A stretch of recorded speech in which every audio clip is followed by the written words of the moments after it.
ქართული ოცნების პრემიერის ირაკლი კობახიძის 10 ნოემბრის ბრძანებით ირაკლი ხმალაძე იუსტიციის მინისტრის მოადგილის პოსტიდან გათავისუფლდა. ხმალაძე, რომელიც წლების განმავლობაში კახა კალაძის პირველი მოადგილე იყო, ამტკიცებს, რომ იუსტიციის სამინისტრო თანამდებობაზე დანიშვნიდან 5 თვის თავზე პირადი განცხადების საფუძველზე დატოვა. ტევ-პირველთან სატელეფონო ინტერვიუში ხმალაძე ამბობს, რომ წამოსვლამდე კომუნიკაცია ჰქონდა ოცნების იუსტიციის მინისტრთან პაატას ალიასთან და დედაქალაქის მერთან კახა კალაძესთან, რომელთანაც 7 წელი იმუშავა. ირაკლი ხმალაძის თქმით, საჯარო სამსახურში საქმიანობის გაგრძელებას არ გეგმავს. სავარაუდო კორუფციული საქმეების შესახებ კი საგამოძიებო უწყებებში დაბარებას არ ელოდება. ხმალაძე მხოლოდ დეკლარაციის შევსებისას დაშვებულ შეცდომებს აღიარებს, რის გამოც მისივე თქმით, რამდენჯერმე მოუხდა ჯარიმის გადახდა. კახა კალაძის ყოფილი მოადგილე ამბობს, რომ საქართველოშია და ქვეყნის დატოვებას არ აპირებს.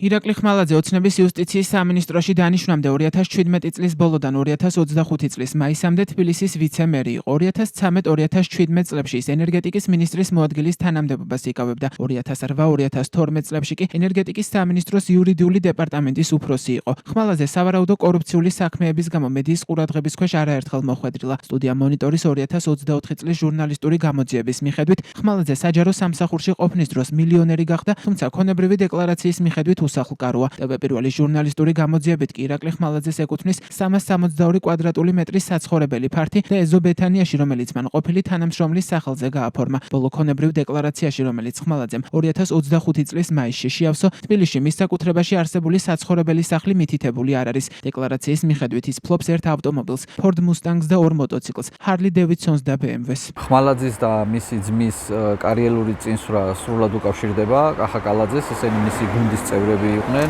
მისი ძმაც დაასაქმეს გაზის ტრანსპორტირების კომპანიაში ხელმძღვანელ თანამდებობაზე. რაც შეეხება მის დეკლარაციაში მოყვანილ ქონებას, ეს გასაგებია, რომ დეკლარაციაში ჩაწერა, ხშირად არასწორად ავსებდა დეკლარაციას, მაგრამ თავარი არის თანხის წარმომავლობა, საიდან მოიტანა ეს თანხა, თორე ის რო ააშენა და დეკლარაციაში ჩაწერა, ეს გასაგებია. ასევე ძალიან ბევრი კითხვის ნიშანი არის მის მეორე სახლთან დაკავშირებით, რომელიც დღემდე გაურკვეველი არის, ვის ეკუთვნის რეალურად ეს სახლი და ასევე ბევრი კითხვის ნიშნებია სამშენებლო ნებართვებთან დაკავშირებით.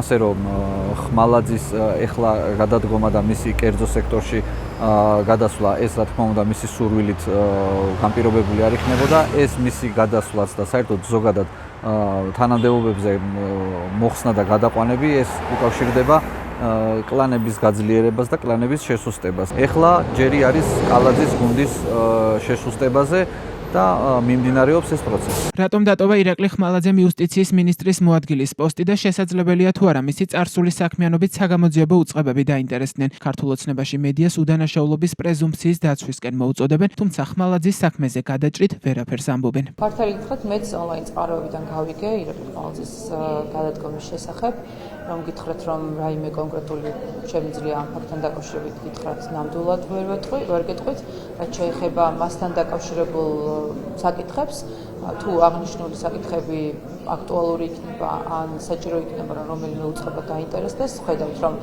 იმ ერთიანი პოლიტიკის ფარგლებში არაფერი აღარ რჩება დაფარული და დამალული, რა თქმა უნდა, თქვენს მოგიწოდებთ, რომ უდანაშაულობის პრეზუმფციიდან გამომდინარე არავის დააბრალოთ ისეთი რაღაც, რაც არ არის დადასტურებული და რა თქმა უნდა, ყველა დავალოდებით პროცესების გავვითარებას. იუსტიციის სამინისტროს გარდა საკადრო ცვლილებებია შინაგან საქმეთა სამინისტროშიც. კობახიძის 10 ნოემბრის ბრძანებით გელა გელაძის ახალი მოადგილე გურის ყოფილი რწმუნებული გიორგი სახოკია იქნება. ამავე დღეს გამოცემული ბრძანებით კობახიძემ პოსტიდან გაათავისუფლა შინაგან საქმეთა მინისტრის მოადგილე გიორგი ბუთხუზი. ის ბალტიის ქვეყნების, ლიეტუვის, ლატვიისა და ესტონეთის მიერ არის სანქცირებული.